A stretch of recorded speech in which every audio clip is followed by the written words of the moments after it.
Гүлмира Темирбекова адам сатуунун курмандыктары бул көйгөйдү алдын алуу чаралары жаатында 20 жылдан бери иштеп келет. Адистин айтымында учурда кайра өз өлкөсүнө келе турган мекендештердин саны көбөйүшү мүмкүн. Ошол эле кезде алардын келүүсүнө даярдык иштерине мамлекет эле эмес, алар менен иш алып барган бейөкмөт уюмдар да толугу менен даяр эмес.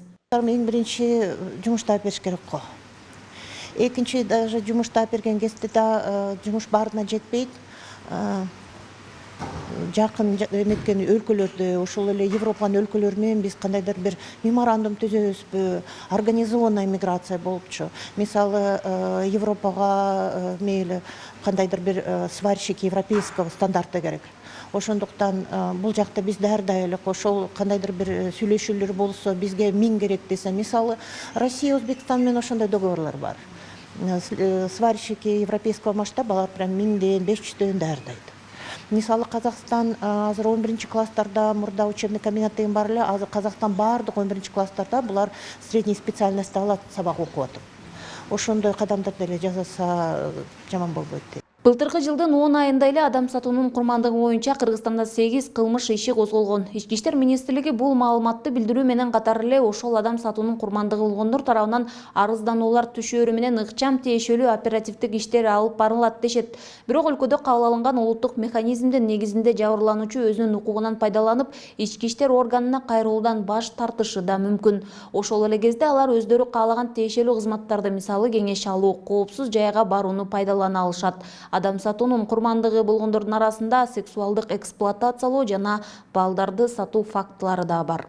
Закон об оперативно-розыскной деятельности в рамках своей реализации и в рамках своего характера он носит профилактический характер. Адам сатуунун алдын алуу боюнча улуттук механизмин ишке ашыруу үчүн жооптуу болгон тиешелүү кызматтардын баары бир аянтчада сүйлөшүү жүргүзүштү. Анда биргелешип иш алып баруунун маанилүүлүгү айтылып, атайын окуу өткөрүлүүдө. Аны менен катар алдыда өз мекенине кайтып келе турган мигранттар үчүн түзүлүүчү шарттар жана аларга бериле турган жардамдын натыйжалуулугу тууралуу азыртан кам көрүү зарыл болууда дешти. Ошол механизмда каралган субъекттер иштеп баштаса, жыйынтыгы аябай жакшы болот. Эмне дегенде биз миграциядан аябай чоң мындай биздин өлкөбүз ошо миграция менен жашаган үчүн ар бир үй бүлөдө бирден мигрант бар, алардын тагдырлары эмне болуп атканын биз деле билбейбиз, кандай бир учурларга душар болуп атканын билбейбиз. Көп биздин жарандарыбыз чыгып атканда кандай чыгыш керек, каяка кайрылыш керек, эмне кылыш керек, кандай жолдор менен бир жаман нерсе кабыл болуп калса кантип кайтыш керек дегенди билбеген үчүн ушул механизм иштеп баштаса, биздин ошол чет жакта жүргөн мигранттарыбыздын жашоосу жана ал жакта жүргөндөрү жакшы болуп, жеңилденип, анан өзүнүн укуктарын билип калмак. Адам сатуунун курмандыктарын аныктоо, жабырлануучулар менен жүргүзүлө турган иштерди талкуулоо жана алдыда алып бара турган иш мерчемдерди түзүү бүгүнкү жыйында аткара турган иштер болду. Биргелешип жасалган жумуштун натыйжалуулугу маанилүү дешет уюштуруучулар. Сегодня на мероприятии присутствуют представители 18 организаций. Бүгүнкү күндө адам сатуунун курмандыктарын кайра жиберүүнүн улуттук механизмин ишке ашырууда 18 кызмат иш алып барат.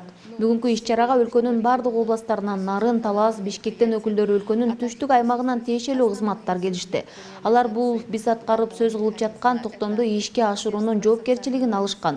Бул иште алардын биргелешип чогуу иштөөсү жөнүндө сөз кылуудабыз.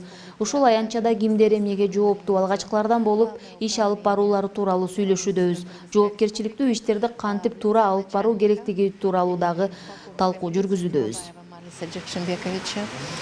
И данное мероприятие, оно направлено на усиление взаимодействия государственных структур, также гражданского сектора в реализации данной программы.